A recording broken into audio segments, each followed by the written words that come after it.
नींद भर जाए मगर सोना नहीं, यही समय है मेरे छात्रों कुछ करने का, इसको खोना नहीं। चलिए, इसी के साथ में न्यू ब्राइट वे में आप सभी का स्वागत है। और यहाँ पे बेसिक इंग्लिश का सेकेंड पार्ट स्टार्ट हो रहा है। सेकेंड पार्ट से पहले फर्स्ट पार्ट में हमने बहुत ही छोटी चीज़ें, वर्ड्स, लेटर्स और इंग्लिश को हिंदी में कैसे लिखते हैं वो सब बताया था, लेकिन वहाँ पे एक खास चीज़ गई थी, वो था साइलेंट वर्ड। लेकिन आज का जो सबसे मेन टॉपिक है उसमें टेंस आ गया है। टेंस को इंग्लिश की जड़ कहा जाता है, क्योंकि ये बहुत मेन चीज़ है। टेंस का मतलब समय से है। अब यहाँ पे टेंस में, टेंस को हम लोग हिंदी में काल या समय कहते हैं, टाइम कहते हैं। तो जो हमारे कार्य को, एक्शन ऑफ टाइम या टाइम ऑफ एक्शन, कार्य के समय को जो बताए उसी को टेंस कहा जाता है। तो कार्य करने के समय को जो बताए या ज्ञान दे या बोध कराए उसी को टेंस कहते हैं। तो यहाँ पे लिखेंगे time of action, time of action. Action का मतलब होता है यहाँ पे कार्य। तो कार्य करने के जो समय की जानकारी दे वही टेंस कहलाता है, उसी को टेंस कहा जाता है। तो जो का कौन सा कार्य किस समय किया जा रहा है, इसकी जानकारी हमें टेंसों से ही प्राप्त होती है। और उसके बाद में इसका जो पार्टीशन होता है, तो यहाँ पे आप चाहें तो लिख भी सकते हैं कि कार्य करने के समय की जानकारी या ज्ञान कराने वाले कारक को टेंस कहा जाता है। तो बस इसकी यही डेफिनेशन है, तो उसी को टेंस कहते हैं। तो कार्य करने के समय की जानकारी या ज्ञान कराने वाले कारक को ही टेंस कहा जाता है। तो इसलिए शॉर्टकट में इसको हम लोग टाइम ऑफ एक्शन बोलते हैं। अब यहाँ पे टेंस क्या है, कितने टाइप का होता है, चलिए इसमें स्टार्ट करते हैं। तो टाइम को जब जानकारी देता है तो टाइम को हम मेनली, जो मुख्य रूप से 3 पार्ट में विभाजित कर सकते हैं। तो time are divided into 3 parts. तो किसी भी समय को हम यहाँ पे 3 पार्ट्स में डिवाइड कर सकते हैं। तो जो पहला पार्ट है इसको कहा जाता है वह समय जो हमारे समय इस समय उपलब्ध है, तो इसको कहते हैं वर्तमान।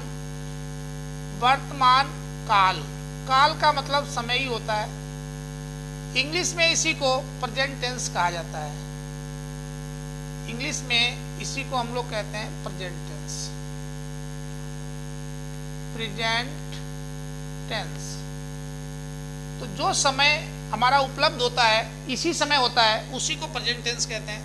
ये नंबर 1। दूसरा एक टाइम और है जो हमारे पास से जा चुका है, जो गुजर गया है, पास हो गया। पास हो गया तो पास्ट टेंस, तो उसको पास हो गया, गया तो भूत बन गया, तो इसलिए कहते हैं उसको भूतकाल। तो ये भूतकाल, भूतकाल का मतलब ये पास्ट टेंस है क्योंकि ये वो टाइम है जो हमारे पास से फिसल गया, पास्ट हो गया इसीलिए इसको पास्ट टेंस के नाम से जाना जाता है, भूतकाल। और एक और सबसे सॉरी महत्वपूर्ण चीज है, तीसरा, जो समय अभी आया ही नहीं है उसी को बेहतर करने के लिए हम लोग वर्तमान में सारे प्रयास करते हैं, और ये कहलाता है भविष्य काल। तो जो भविष्य में अभी आएगा वो समय जो आया नहीं है, भविष्य काल, आने वाले समय को भविष्य काल, फ्यूचर टेंस कहा जाता है, फ्यूचर टेंस। तो टेंस का यहाँ पे सही मतलब टाइम से है इस तरीके से ये मुख्य रूप से 3 टेंस आपके बन गए। इनकी पहचान भी बहुत आसानी से आप कर सकते हैं। जिन वाक्यों के अंत में, जिन हिंदी वाक्यों के अंत में हा दिखाई दे जाए तो समझ लीजिएगा वो वर्तमान की बात कर रहा है। जिन हिंदी वाक्यों के अंत में था दिखाई दे जाए तो समझिएगा वो उस समय पास्ट टेंस की बात कर रहा है। और जिन हिंदी वाक्यों के अंत में गा दिखाई दे जाए तो समझिएगा कि उस समय वो फ्यूचर टेंस की बात कर रहा है। तो इसलिए हिंदी वाक्यों को देख करके हम बस खाली हा था, मात्रा से कोई मतलब नहीं है, मात्रा कोई भी हो, किसी में भी कोई भी मात्रा हो, मात्रा से फर्क नहीं पड़ता, खाली आपको अच्छा ध्यान रखना है। तो इस तरीके से जिन हिंदी वाक्यों के अंत में हा होगा वो प्रेजेंट टेंस में रहेगा, जिनके हिंदी वाक्यों के अंत में था रहेगा वो पास्ट टेंस में आएगा, और जिन हिंदी वाक्यों के अंत में गा रहेगा वो फ्यूचर टेंस में आएगा। पहचान महत्वपूर्ण है, क्योंकि विदाउट पहचान आप इसमें कुछ नहीं कर सकते। अब एक कदम और आगे बढ़ते हैं। अब इन टेंसों का फर्दर पार्टीशन क्यों किया गया, इसके अंग क्यों बनाए गए? क्योंकि ये देखिए, टाइम ऑफ एक्शन की जानकारी देने वालों को टेंस कहा जाता है। तो काम हमारा पूर्ण हुआ या अपूर्ण हुआ, होगा नहीं होगा, उसके आधार पे, कार्य की अनिश्चितता है कि निश्चितता है, उसके आधार पे, पूर्णता या अपूर्णता के आधार पे इसके हर टेंस के चार पार्टीशन हो गए। तो अब उनको पार्टीशन को समझिएगा। यहाँ पे कौन कौन से 4 पार्टीशन हो गए। तो सबसे पहला इसमें एक वो आया कि जिसमें कार्य हो पाएगा या नहीं अनिश्चितता थी, तो उसे कहा गया वर्तमान। वर्तमान वर्तमान में तो है लेकिन अनिश्चित है। वर्तमान अनिश्चित काल, तो इसे वर्तमान अनिश्चित काल नाम दिया गया। इंग्लिश इसकी यदि आप लिखेंगे तो निश्चित रूप से प्रेजेंट और अनिश्चित को कहते हैं indefinite. Present and definite tense. तो ये वर्तमान अनिश्चित काल, एक पार्ट ये हुआ कि वर्तमान में है लेकिन होगा कि नहीं होगा इसका कोई कंफर्मेशन नहीं है, पहला। दूसरा इसी में एक आया, तो वो वर्तमान में तो रहा, वर्तमान अपूर्ण काल, लेकिन कार्य पूर्ण नहीं है ये जानकारी देगा। अपूर्ण काल, काल का मतलब समय है। तो वर्तमान अपूर्ण काल, तो इसकी इंग्लिश में आप लिखेंगे तो ये बन जाएगी आपकी प्रेजेंट। वर्तमान को तो प्रेजेंट ही कहते हैं, प्रेजेंट। अपूर्ण को कॉन्टिन्यू कहते हैं, कॉन्टिन्यूअस टेंस।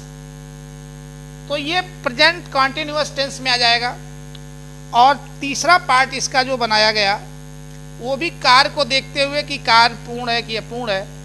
वर्तमान में ही बात करें तो वर्तमान ये अपूर्ण था, ये अब कभी तो पूरा हो जाएगा, अब की पूर्ण हो गया, पूर्ण काल, वर्तमान पूर्ण काल।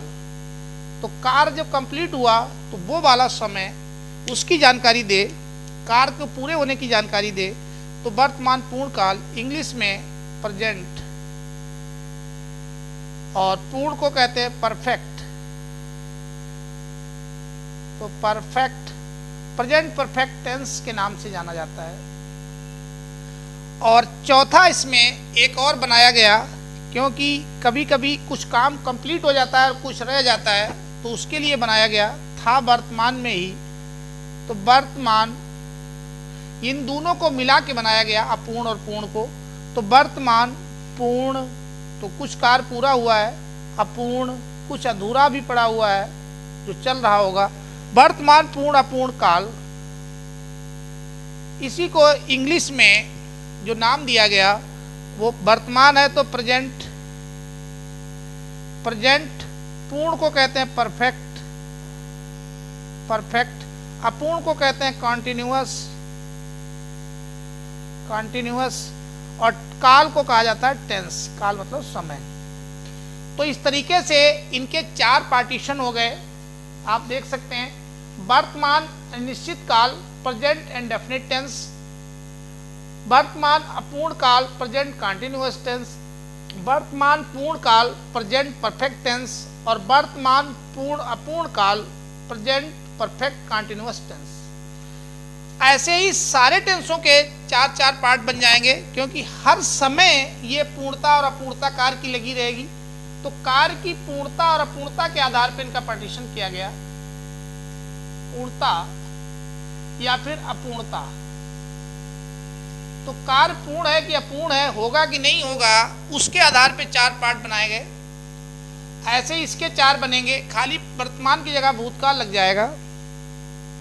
तो चलिए इनको भी लिख देते हैं। तो ये आ जाएगा आपका, यहां से नोट करते हैं इसमें। तो पास्ट में आ जाएगा, तो लिखेंगे पास्ट इंडेफिनिट टेंस। अब हिंदी हम इसकी यूज नहीं करेंगे, यहाँ पे इंग्लिश में ही लिख देते हैं। Past indefinite tense. Past indefinite tense भूतकाल अनिश्चित, पास्ट का मतलब भूतकाल अनिश्चित, अनिश्चित भूतकाल। तो इसमें इंडेफिनिट माने अनिश्चित रहेगा। तो एक पार्ट ये बना। दूसरा इसका जो बना वो past continuous tense, past continuous tense. तो दूसरा पास्ट कंटिन्यूअस टेंस अपूर्ण वाला। और इसी का जो तीसरा आया वो past perfect, past perfect tense, जिसमें कार्य को पूर्ण होने की जानकारी मिली। इसमें कार्य अभी अधूरा है, उसकी जानकारी मिली। यहाँ पे कार्य का निश्चितता है, होगा कि नहीं होगा। और इसमें चौथे वाले में पास्ट का तो है, पास्ट तो कुछ काम पूरा हो गया है, परफेक्ट, और कुछ अभी चल भी रहा है, तो कॉन्टिन्यूअस भी है, तो टेंस। तो ऐसे ही पास्ट के भी ये चार पार्ट बन गए, past indefinite tense, past continuous tense, past perfect tense और पास्ट परफेक्ट कंटिन्यूअस टेंस। अब यही चीज फ्यूचर में भी रिपीटिंग हुई, सब कुछ सिमिलर है, कुछ भी नया नहीं है। यहाँ पे इसमें भी ऐसे रिपीटिशन हो गई, बस पास्ट जहाँ लगा उसकी जगह फ्यूचर लगा दीजिए। तो ये बन जाएगा आपका future indefinite, future indefinite tense. Future indefinite tense हो गया पहला। दूसरा पार्ट इसका, ये फर्स्ट पार्ट। दूसरा पार्ट जो इसका बना वो future continuous tense, future continuous बना। तीसरा इसका भी पार्टीशन वैसे हुआ, तो फ्यूचर परफेक्ट टेंस, तो फ्यूचर परफेक्ट टेंस। और चौथा पार्ट जब इसका आया तो फ्यूचर परफेक्ट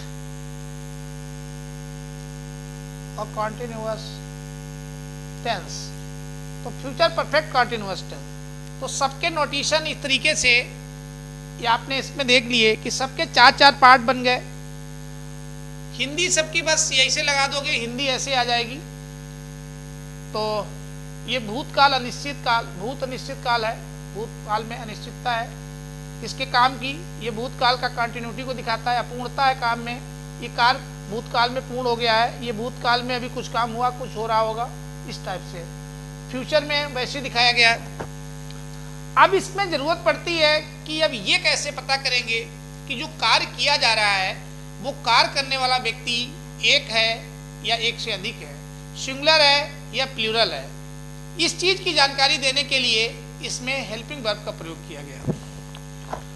तो इसके साथ में ही इनकी हेल्पिंग वर्ब है, लेकिन उनसे भी पहले इसमें जो महत्वपूर्ण है वो इनकी पहचान है। तो चलिए पहले इनकी पहचान को ही क्लियर करते हैं। तो वर्तमान अनिश्चित काल प्रेजेंट इंडेफिनिट टेंस को कैसे पहचानेंगे? वर्तमान को पहचानने के लिए तो हा, हिंदी वाक्यों के अंत में हा देखेंगे तो है, लेकिन प्रेजेंट इंडेफिनिट टेंस को कैसे जानेंगे? तो देखिए वंशज हा का ही है, तो ये हा तो रहेगा ही, और हा के पहले यदि ता भी आ जाए तो समझ लीजिएगा हा है तो प्रेजेंट है और ता है तो प्रेजेंट का इंडेफिनिट है। तो प्रेजेंट इंडेफिनिट को आप यहाँ से जान लेंगे। ऐसे कंटिन्यूटी वाले को, प्रेजेंट कंटिन्यूअस को हा रहेगा तो प्रेजेंट है, और इसके पहले रहा रही कुछ लग गया तो समझ लीजिएगा वो प्रेजेंट कंटिन्यूअस है।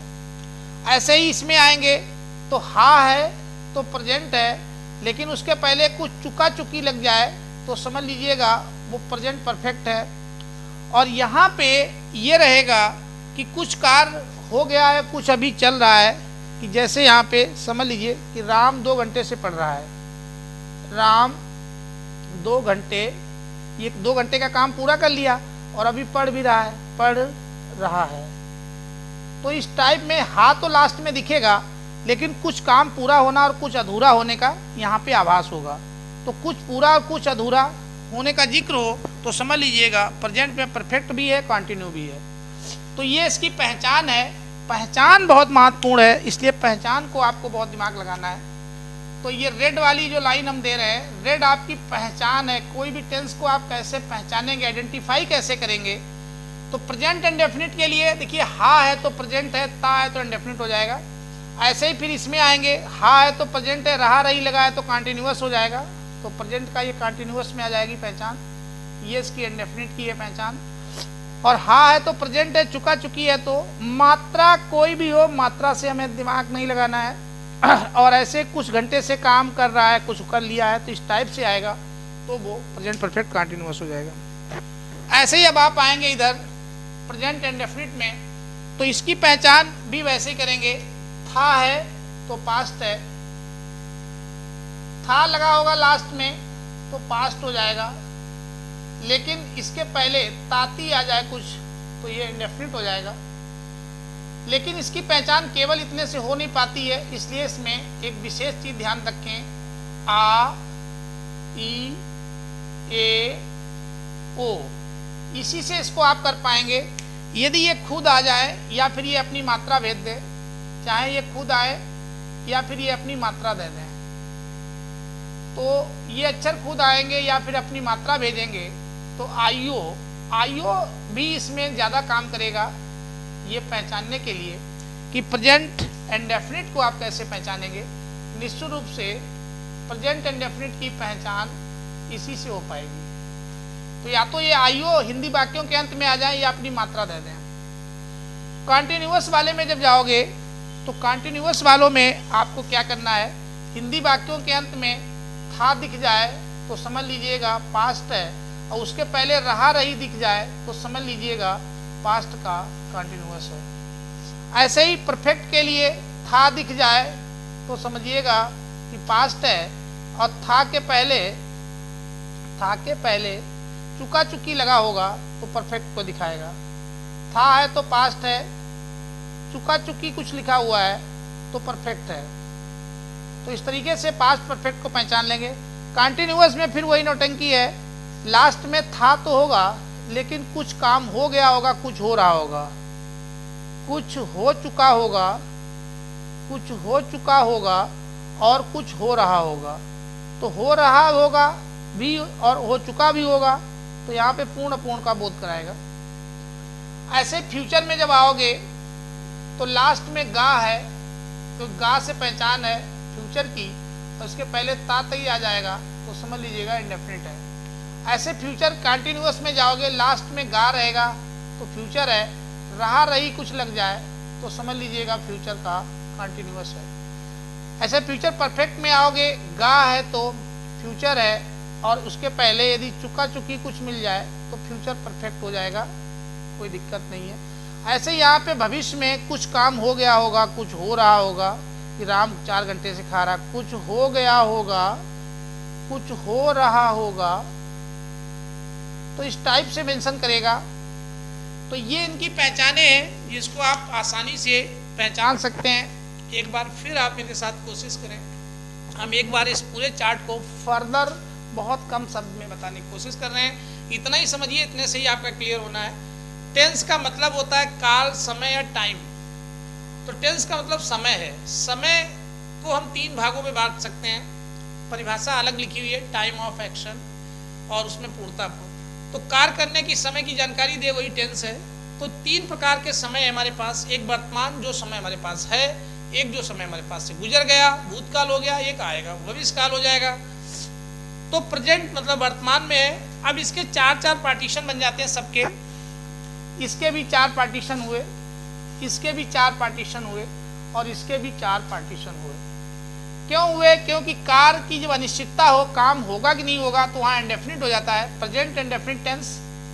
पहचान के लिए लास्ट में हा है तो प्रेजेंट है, ता है तो इंडेफिनिट है।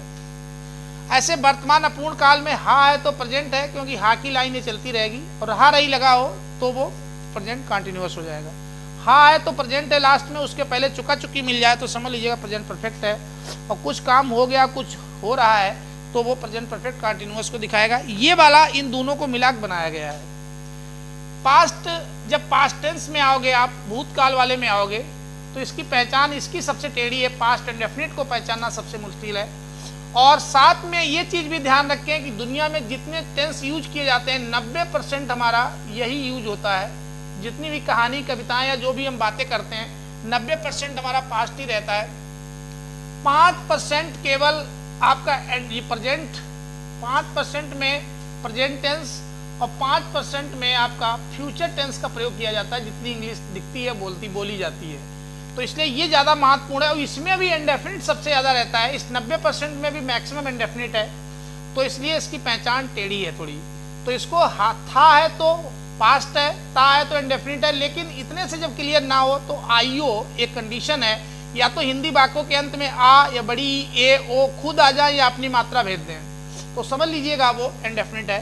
पास्ट कंटिन्यूअस टेंस पहचानने के लिए लास्ट में था होगा हिंदी वाक्यों के, उसके पहले रहा रही लगा होगा। मात्रा से आपको कोई मतलब नहीं है। ऐसे पास्ट परफेक्ट टेंस को पहचानने के लिए लास्ट में था है तो पास्ट है, चुका चुकी लग जाए तो उसका परफेक्ट हो जाएगा। ऐसे कुछ काम हो गया होगा, कुछ हो रहा होगा, लेकिन लास्ट में था दिखेगा, रहा रही भी दिखेगा, तो वहाँ पे पास्ट परफेक्ट कंटिन्यूअस हो जाएगा। फ्यूचर को पहचानने के लिए जब जाएंगे तो गा होगा तो फ्यूचर है, ता होगा तो उसका इंडेफिनिट हो जाएगा। गा है तो फ्यूचर है, रहा रही लगा होगा तो फ्यूचर का कंटिन्यूअस हो जाएगा। रहा रही कंटिन्यूटी को दिखाता है, और गा है तो फ्यूचर है, और चुका चुकी है तो उसके परफेक्टनेस, काम को पूर्ण होने का बोध कराता है। ऐसे ही कुछ काम भविष्य में हो गया, कुछ हो रहा होगा, तो वहाँ पे फ्यूचर परफेक्ट कंटिन्यूअस हो जाता है। उम्मीद करते हैं कि ये पहचान आप यहाँ से समझ लिए होंगे। अब इसके साथ में ही अगली चीज जो है हेल्पिंग वर्ब, या जिसको ऑक्सिलरी वर्ब कहते हैं, उनको हम लोग जानेंगे। और उनसे ये पता किया जाता है कि काम तो हो रहा है, किस काल में हो रहा है, लेकिन करने वाला एक है या एक से अधिक है, सिंगुलर है या प्लूरल है, इसका बोध कराने के लिए हेल्पिंग वर्ब की जरूरत पड़ती है, ऑक्सिलरी वर्ब की जरूरत पड़ती है।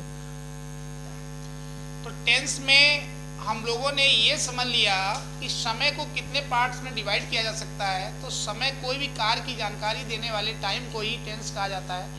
और कौन सा काम कब पूर्ण हो रहा, कब अपूर्ण हो रहा, उसके आधार पे फिर उनके 4 टुकड़े हुए। अब इसके बाद में कार्य करने वाला व्यक्ति एक है या दो है या एक से अधिक है, तो कार्य को पूर्ण होना या अपूर्ण होने की जानकारी, उसके लिए हेल्पिंग वर्ब का प्रयोग किया जाता है। तो अब हम लोग इसी टेंसेस में हेल्पिंग वर्ब को सीखेंगे, जो इसका एक बहुत ही महत्वपूर्ण, जिसके बगैर कुछ भी आप नहीं कर पाएंगे।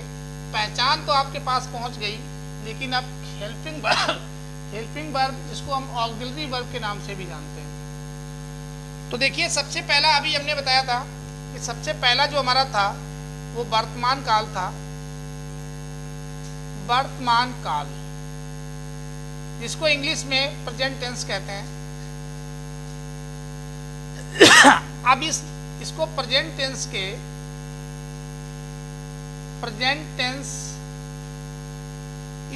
टेंस के 4 पार्ट बने।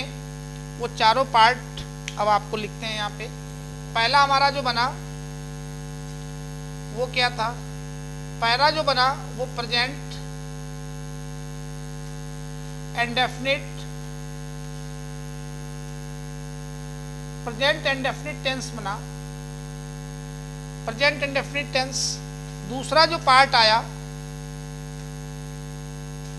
वो present continuous, present continuous tense, और तीसरा पार्ट जो इसका बना वो प्रेजेंट परफेक्ट टेंस आया, और जो चौथा इसका बना वो प्रेजेंट परफेक्ट कॉन्टिन्यूअस टेंस। तो इस तरीके से ये चार पार्ट इसके बन गए। अब प्रेजेंट परफेक्ट की इसमें कुछ हेल्पिंग वर्ब्स होती हैं। हेल्पिंग वर्ब अब हम लोग यहाँ पे पढ़ेंगे। हेल्पिंग वर्ब, हेल्पिंग वर्ब जो है पूरे टेंसेस में वैसे 24 हेल्पिंग वर्ब हैं। इनको ऑक्सिलरी वर्ब भी कहा जाता है। हिंदी में इनको सहायक क्रियाएं कहते हैं। सहायक क्रियाएं, क्रिया का मतलब कार्य होता है। ये सहायक क्रियाएं हैं, हेल्प करती हैं, मेन वर्ब की सपोर्टिंग में रहती हैं, मेन वर्ब को बताती हैं कि ये किस एक्शन में जा रही है। अब इसमें जो वर्तमान टेंस है हमारा, प्रेजेंट टेंस, इसकी हेल्पिंग वर्ब कौन कौन सी हैं उनको यहाँ पे समझने की ज़रूरत है। तो इसकी तीन है प्रेजेंट इंडेफिनिट की। देखिए क्या है, एक तो इसकी डू है। डू प्लूरल में रहती है।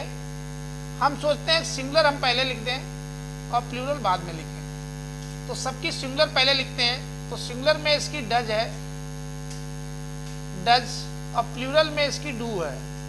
तो सिंगुलर पहले है, ये इसकी हेल्पिंग वर्ब है प्रेजेंट इंडेफिनिट टेंस की, ये आपको ध्यान रखना होगा। तो डज और डू डज कहा जाता है। तो ये सिंगुलर है तो यहाँ एस, और ये प्लूरल है तो पी। ऐसे ही प्रेजेंट कॉन्टिन्यूअस की हेल्पिंग वर्ब जो है वो आपकी इज, सिंगुलर के लिए। फिर एम ऐसा है कि दोनों में आ जाता है, इज के, इज एम। और एक और आपकी है वो है आर। तो इज एम आर, ये तीन है, जिसमें ये आपकी सिंगुलर में रहेगी इज।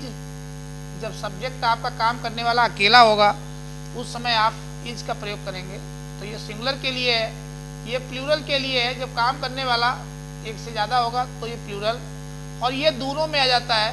एम का प्रयोग हालांकि आई के साथ होता है और आई दोनों में काउंट होता है।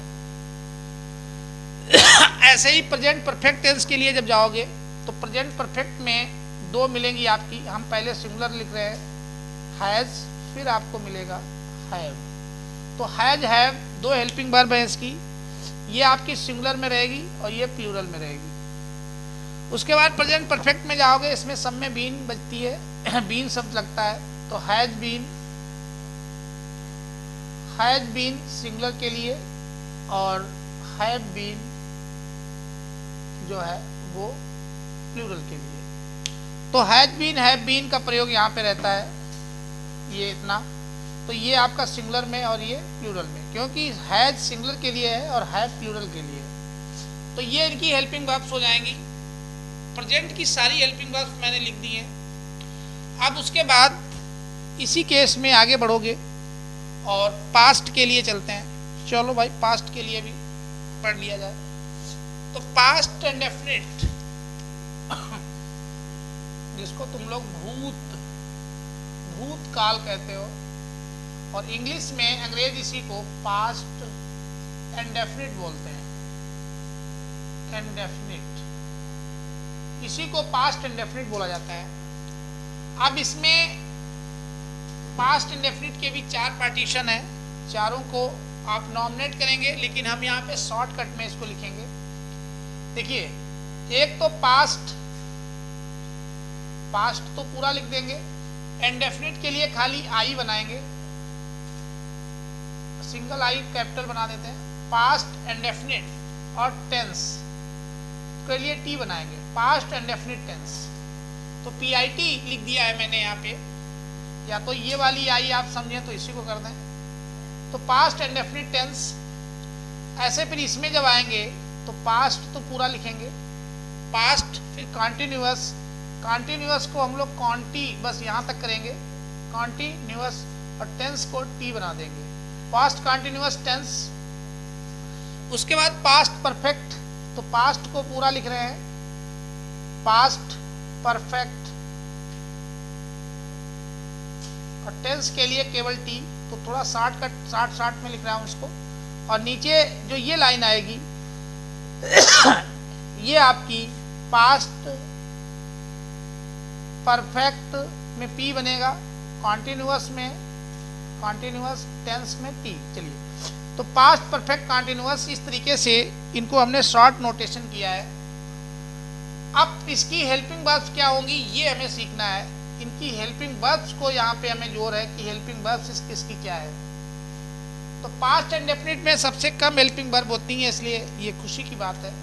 पास्ट इंडेफिनिट में केवल एक होती है, डिड, तो जो सिंगुलर और प्लूरल दोनों में लगती है।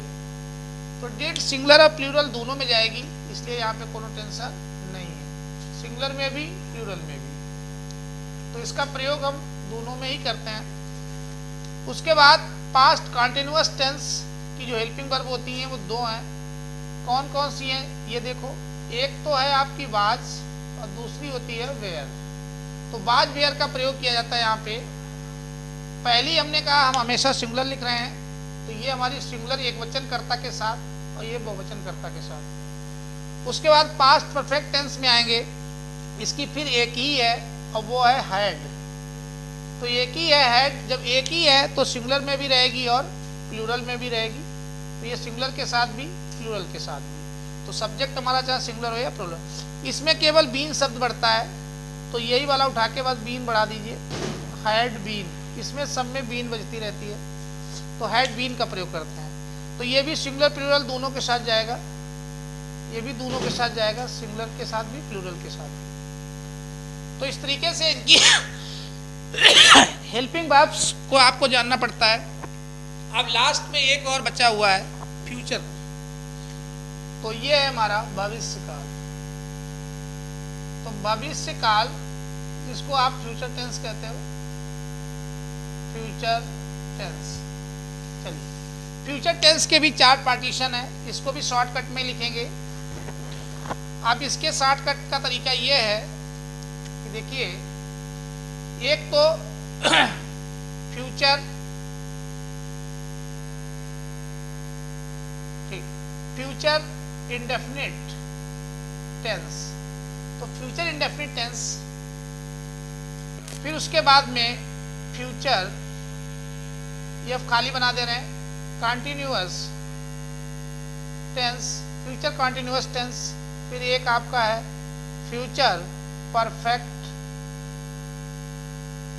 Future perfect tense. और एक आपका चौथा है फ्यूचर परफेक्ट कॉन्टिन्यूअस और टेंस। तो फ्यूचर परफेक्ट कॉन्टिन्यूअस टेंस। इस तरीके से ये इसके भी 4 पार्टीशन है। हेल्पिंग वर्ब देखिए इसकी, तो इसकी शैल और विल। आज के समय में हालांकि शैल का प्रयोग आई और बी के साथ होता है, इसका आई के साथ और बी के साथ, बाकी सबके साथ बिल लगाया जाता है, लेकिन अब आजकल बिल ही लगाने लगे हैं। तो उसके बाद आइए फ्यूचर कॉन्टिन्यूअस टेंस में।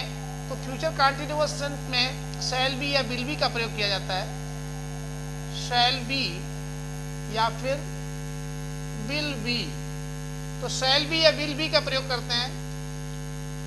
और फ्यूचर परफेक्ट टेंस में शैल हैव या फिर नीचे लिख दे रहा हूं विल हैव। तो शैल हैव या विल हैव का प्रयोग किया जाता है।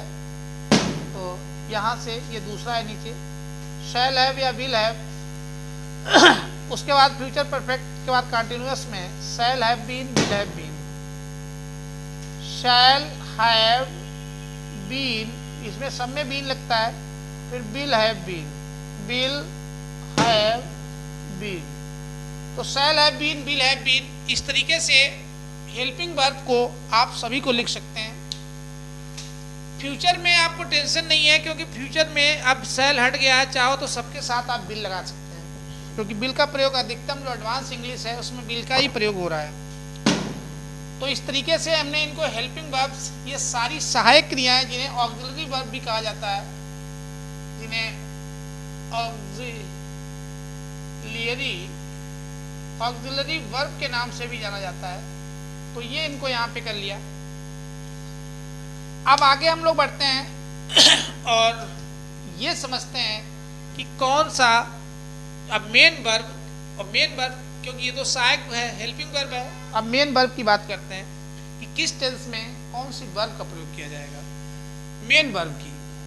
तो आप पूरा नोट करने के बाद आपको मेन वर्ब के विषय में बताते हैं। एक बार फिर से रिपीट कर दें तो ये तीन टेंस में बट गया था। वर्तमान, जिसकी पहचान आपको हमने पहले ही बताई थी कि जिनके हिंदी वाक्यों के अंत में हा हो तो वर्तमान, था हो तो भूतकाल और गा हो तो भविष्य। अब उसमें हेल्पिंग वर्ब को पहचानना था तो प्रेजेंट एंड डेफिनिट टेंस की जो हेल्पिंग वर्ब होती हैं वो डू और डज होती हैं। डज का प्रयोग सिंगुलर में और डू का प्रयोग प्लूरल में होता है। ऐसे प्रेजेंट कंटिन्यूअस की एज एम आर, जिसमें एज इज सिंगुलर के लिए, आर प्लूरल जब करता हो और ये आई के साथ एम का प्रयोग करते हैं। प्रेजेंट परफेक्ट टेंस में हैज हैव सिंगुलर के साथ हैज और प्लूरल के साथ हैव का प्रयोग किया जाता है। प्रेजेंट परफेक्ट कंटिन्यूअस टेंस में हैज बीन और हैव बीन, इसमें बीन शब्द बढ़ता है। भूतकाल में आओगे पास्ट एंड डेफिनिट, तो पास्ट एंड डेफिनिट टेंस के लिए डिड है अकेला, सिंगुलर प्लूरल दोनों में रहेगा। पास्ट और कॉन्टिन्यूअस टेंस में जब आओगे तो वाज वेयर है, वाज सिंगुलर के लिए और वेयर का प्रयोग जो है प्लूरल के साथ किया जाता है जब सब्जेक्ट हमारा प्लूरल होगा। पास्ट परफेक्ट टेंस के लिए एक ही है, हैड दोनों में लगेगा सिंगुलर प्लूरल में। पास्ट परफेक्ट कंटिन्यूअस में हैड बीन का प्रयोग किया जाता है। फ्यूचर में जब आओगे तो फ्यूचर इंडेफिनिट टेंस शैल है, विल हैव का प्रयोग, शैल आई वी के साथ, बाकी सबके साथ विल लगाते हैं, ही सी इट दे ये सब। Future continuous tense shall be, will be, और फ्यूचर परफेक्ट टेंस में शैल हैव और विल हैव, और फ्यूचर परफेक्ट कंटिन्यूअस टेंस में शैल हैव बीन और विल हैव बीन का प्रयोग किया जाता है। चलिए इसी के साथ अब हम लोग मेन वर्ब को बताते हैं। अब इसमें हेल्पिंग वर्ब सहायक क्रियाओं की बात कर ली, अब हम लोग इसमें जानेंगे मुख्य क्रिया क्या होती है मेन वर्ब। तो अब यहाँ पे मुख्य क्रिया यानी कि जो मेन वर्ब होती हैं, जो काम मेन होता है मेन वर्ब, तो मेन वर्ब मुख्य क्रिया, इनको ऑर्डिनरी वर्ब भी कहा जाता है या प्रिंसिपल वर्ब के नाम से भी जाना जाता है। तो ऑर्डिनरी वर्ब और प्रिंसिपल वर्ब भी इन्हीं मेन वर्ब को ही कहा जाता है। और हेल्पिंग वर्ब के दो नाम थे, ऑक्सिलरी वर्ब और हेल्पिंग वर्ब, सहायक क्रिया। तो जो मुख्य क्रिया है मेन वर्ब है, इनका रोल ये कई प्रकार की हैं, तो ये आपकी समझ लीजिए। इसके पहले रूपों की बात कर लीजिए, ये कितने फॉर्म में पाई जाती हैं, इनके रूप। तो मेन वर्ब के 6 रूप होते हैं। ये 6 रूपों का मतलब फॉर्म, तो 6 फॉर्म में होती हैं या पाई जाती हैं। तो 6 टाइप में रहती हैं। कौन कौन सी? तो मेन वर्ब फर्स्ट फॉर्म, तो मेन वर्ब की फर्स्ट फॉर्म,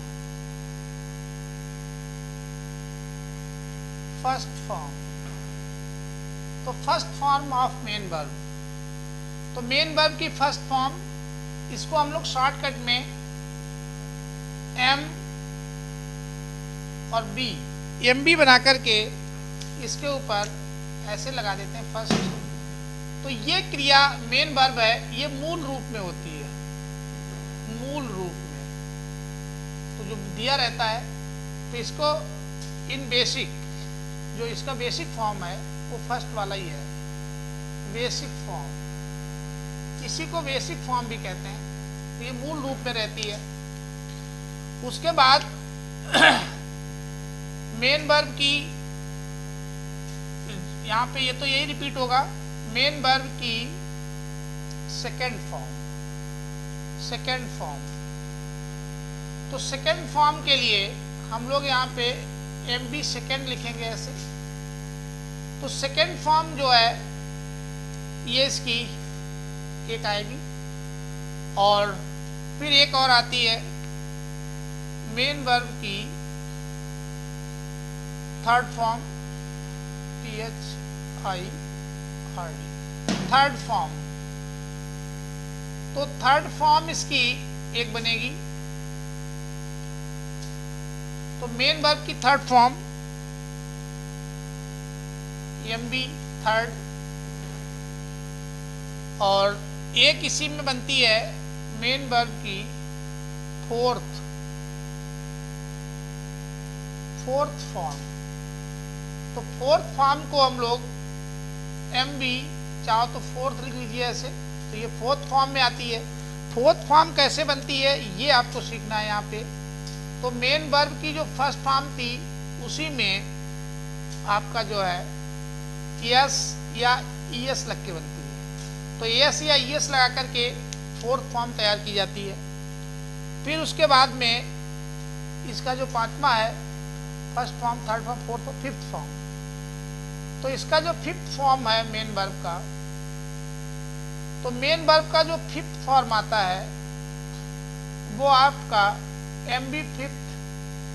तो ये आपका जो मेन मूल रूप था मेन वर्ब ही मूल रूप में होती है बेसिक फॉर्म, इसी में आईएनजी लगा के बनाई जाती है। तो इस तरीके से ये 6 रूपों में नहीं है, ये 5 रूपों में। तो ये 5 प्रकार से पाई जाती है। मेन वर्ब की 5 फॉर्म पाई जाती हैं। मेन वर्ब जो होती हैं वो 5 फॉर्म में होती हैं। हालांकि मेन इसकी first form M B first, ये मूल रूप बेसिक फॉर्म है। सेकेंड फॉर्म, फिर उसके बाद थर्ड फॉर्म और फोर्थ फॉर्म, उसके बाद ये। अब इसमें सबसे महत्वपूर्ण चीज क्या है कि जो सेकेंड फॉर्म है, सेकेंड फॉर्म का प्रयोग केवल पास्ट इंडेफिनिट में होता है। तो सेकेंड मेन वर्ब की सेकेंड फॉर्म का प्रयोग केवल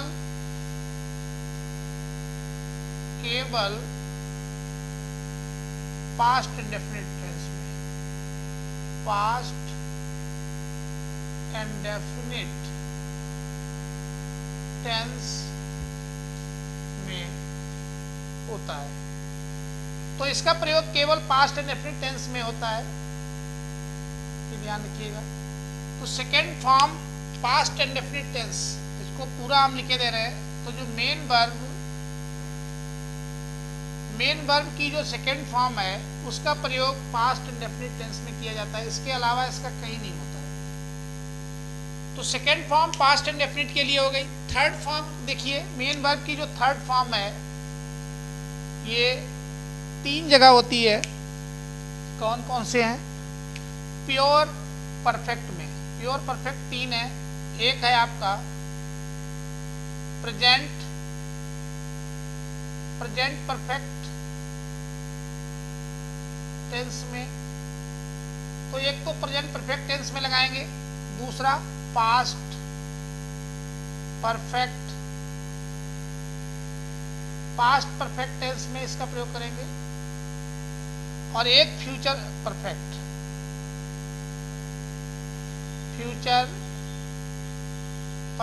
टेंस में। तो इसका प्रयोग 3 जगह होगा जो थर्ड फॉर्म होती है मेन वर्ब की। तो इसको भी चाहे तो पूरा लिख दें। तो मेन वर्ब की जो थर्ड फॉर्म है वो 3 टेंसेस में लगेगी, वो 3 टेंसेस में प्रयोग की जाएगी। इसी में देखिए कौन कौन से, present perfect tense, past perfect tense, future perfect tense. कहने का मतलब प्योर परफेक्ट में ये तीनों कैसे हैं? प्योर परफेक्ट, शुद्ध परफेक्ट, प्योर परफेक्ट में। तो तीनों शुद्ध है। शुद्ध वालों में केवल 3 जगह ही थर्ड फॉर्म का प्रयोग होता है। सेकेंड फॉर्म का प्रयोग केवल पास्ट इंडेफिनिट में होता है।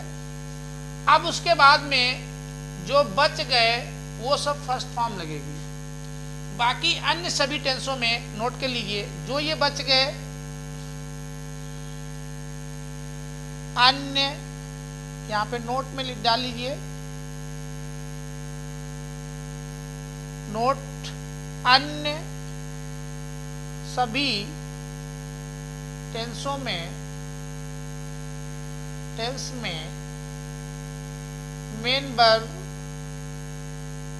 मेन वर्ब की फर्स्ट फॉर्म का प्रयोग होता है। तो बाकी सब में फर्स्ट फॉर्म का ही होगा। बस इतना ध्यान रखना है कि जब उसमें जाएंगे, इसमें ये जो SES वाला था ये, तो जो फोर्थ फॉर्म थी, फोर्थ फॉर्म का जो प्रयोग है इसका एक ही टेंस है, इसका भी क्लियर कर देते हैं। तो ये जो फोर्थ फॉर्म का प्रयोग है ये आपका प्रेजेंट इंडेफिनिट में केवल, ये भी केवल शब्द लगेगा, केवल प्रेजेंट इंडेफिनिट में, इंडेफिनिट टेंस में। तो केवल प्रेजेंट इंडेफिनिट टेंस में ये मेन वर्ब में यस या यस लगाया जाता है, तो ये उसमें चला जाएगा।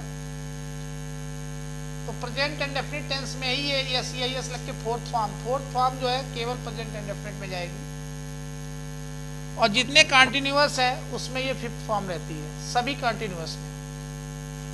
तो सभी कंटिन्यूअस में ये रहेगी, ऑल कंटिन्यूअस। तो सभी कंटिन्यूअस टेंसों में ये ING वाला रहता है। तो इस तरीके से इसकी 5 वर्ब फॉर्म होती है, और कौन सी वर्ब फॉर्म किस टेंस में लगेगी ये भी आपने यहाँ पे समझ लिया होगा। चलिए अब इसके बाद में इसी को आप आसानी से याद करके भी रख सकते हैं। कैसे याद रखेंगे उसको हम एक बार और बता दें कि इस टेंस में कौन सी मेन वर्ब फॉर्म आएगी। तो फिर से ध्यान दें, याद करने का तरीका ये है कि पास्ट इंडेफिनिट पहले पकड़ लो, पास्ट इंडेफिनिट। तो पास्ट इंडेफिनिट में केवल ओनली, तो पास्ट इंडेफिनिट टेंस में सेकेंड फॉर्म का प्रयोग किया जाता है। मेन वर्ब की सेकेंड फॉर्म का प्रयोग होता है,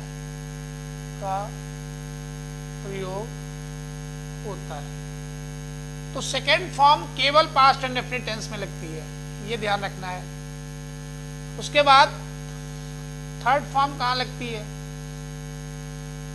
तो सेकेंड फॉर्म तो केवल पास्ट इंडेफिनिट के लिए ही बनाई गई है, तो एक सेकेंड फॉर्म तो पास्ट इंडेफिनिट के लिए ही बनी है। अब उसके बाद में मेन वर्ब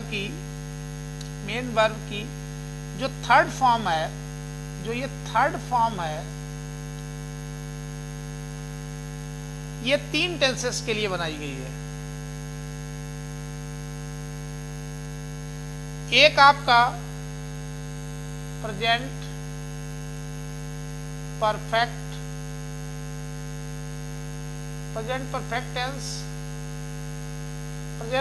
टेंस में एक तो यहां लगती है, दूसरा पास्ट परफेक्ट टेंस में एक यहां पे लगेगी, दूसरा फ्यूचर परफेक्ट टेंस में। तो यहाँ पे 3 जगह थर्ड मेन वर्ब की थर्ड फॉर्म का प्रयोग होता है। आसानी से याद रखने के लिए शुद्ध परफेक्ट में,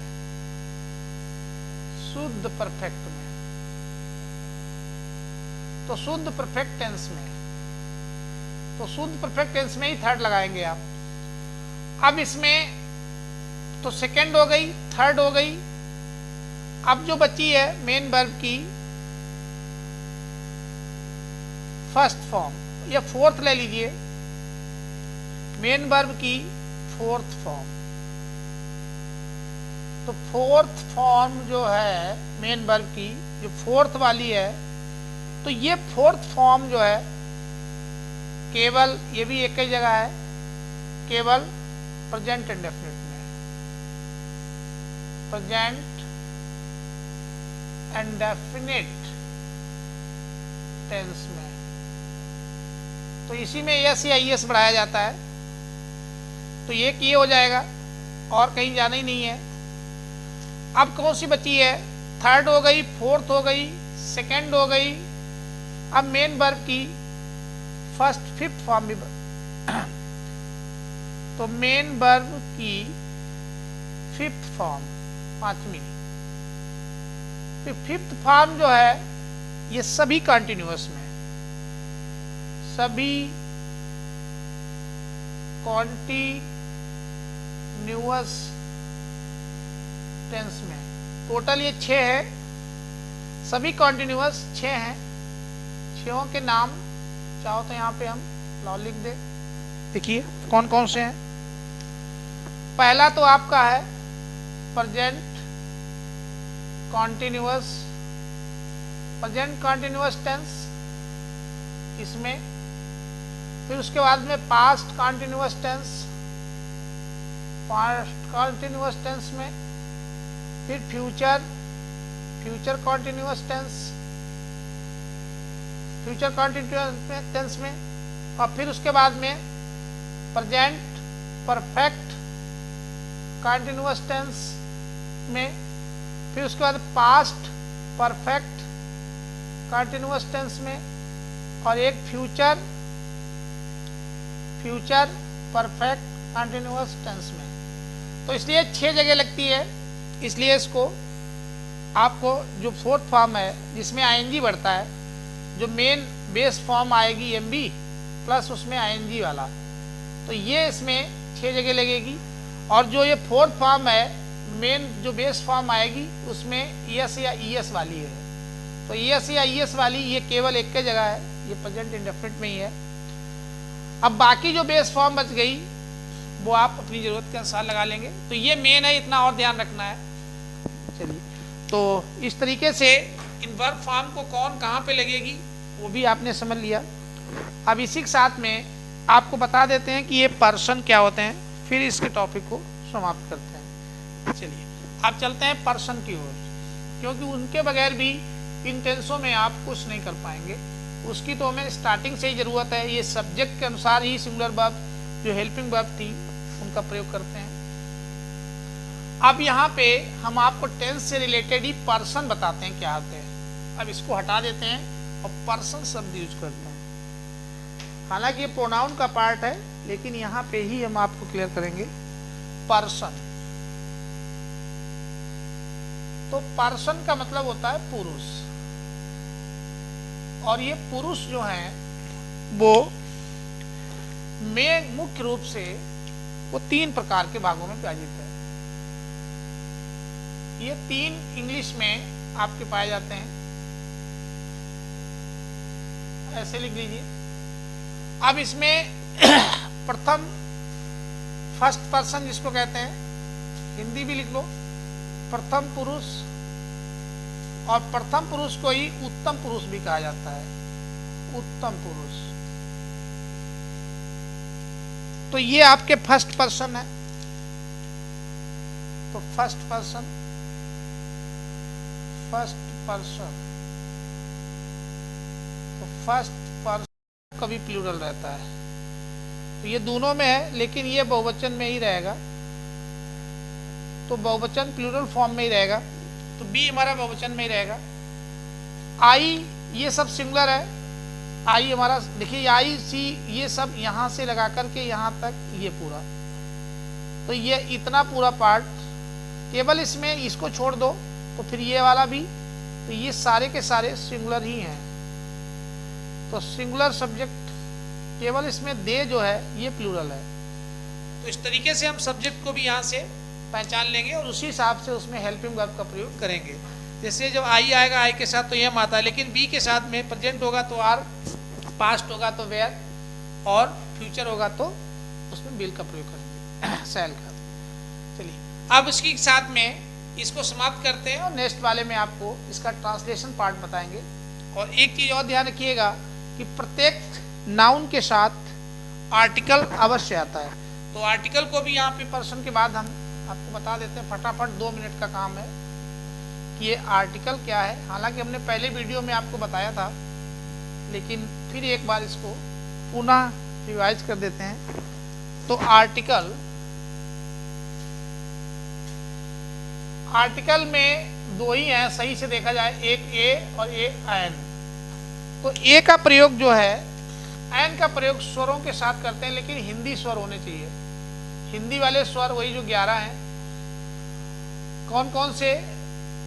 छोटा, बड़ा, छोटी, बड़ी, छोटा ऊ, बड़ा ऊ और री, इनकी कहीं साउंड दिखे तभी लगाएंगे। ए, ऐ, ओ, औ, इनकी साउंड दिखने पे ही लगाया जाता है एन का प्रयोग। और बाकी सब व्यंजनों में जो बच गए उन सब के साथ हम लोग ए का प्रयोग करते हैं, आर्टिकल ए और एन। एक इसमें और रहता है दा, वो आपका स्पेशल है, करेक्टर है। दा डिटरमिनर है, आर्टिकल नहीं है, सही से देखा जाए तो ये डिटरमिनर है। ये आपका कब लगाएंगे? जो चीजें दुनिया में इकलौती हों, उनके पहले लगता है, या फिर जो यूनिक हो, यूनिक भी उन्हीं को कहा जाता है, यूनिक। तो यूनिक हो दुनिया में, जैसे सूर्य है तो द सन, पृथ्वी है तो द अर्थ, इस टाइप से द। तो नहीं दिया है तब भी आर्टिकल आपको लगाना ही लगाना, कोई भी नाउन हो तो उसके पहले लगना ही है।